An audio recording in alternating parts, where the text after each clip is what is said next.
Les hommes t'aiment pour ce que tu as. Les hommes t'aiment pour ce que tu es, car la vie est ce que nous pensons.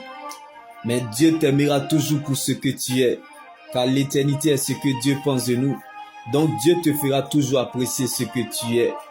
Le vrai amour consiste à aimer ceux qui ne le méritent pas. Donc si Dieu prend le risque de te révéler certaines choses et où il t'emmène, toi aussi prends ce même risque de croire qu'il est capable de le faire. Quand Dieu prend le risque de patienter en te voyant changer, toi aussi prends ce même risque de patienter en voyant les autres changer. Quand Dieu prend le risque de t'aimer tel que tu es, toi aussi prends ce même risque d'aimer les autres tels qu'ils sont, car tout ce qui est fait par amour fleurira un jour. Le plus grand combat dans la vie de David n'était pas contre Goliath, mais plutôt contre le combat du cœur. Pourtant tu le sais, la vengeance est un repas qui se mange froid, qui est l'amour. L'amour ne piétine pas, l'amour ne rabaisse pas. L'amour, bien-aimé, n'insulte pas. L'amour, bien-aimé, ne vilipende pas.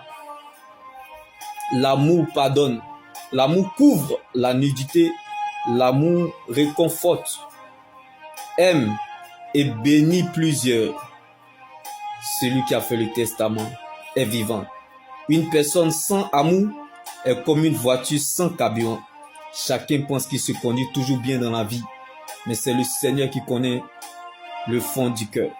C'est la sincérité qui attire l'attention de Dieu. Quand nous nous approchons de Dieu de manière sincère, nos problèmes sont de manière inimaginable. Vaut mieux être blessé que de mourir. Il est moins grave de perdre que de se perdre. Vaut mieux garder sa paix intérieure que de chercher sa raison. C'est l'oreille qui écoute, qui donne de l'importance à la bouche qui parle. Donc ce que les gens disent est important, mais n'a pas de valeur. Les gens peuvent parler, mais il y a une seule parole, dont la parole est éternelle, qui accomplit tout ce qu'elle dit, qui est la parole de Dieu. Reste focalisé sur elle, elle te mettra à l'aise et te fera du bien, car l'oreille qui écoute, c'est la bouche qui va te trahir. C'est Judas qui a élevé Jésus. C'est Goliath qui a révélé David. Donc le silence de Dieu attire le silence de l'homme. L'action de Dieu sera votre réaction. T'aimerais béni. Alors ne cherchez pas à savoir si les gens sont avec toi, avec vous, mais cherchez plutôt à savoir si Dieu est avec vous.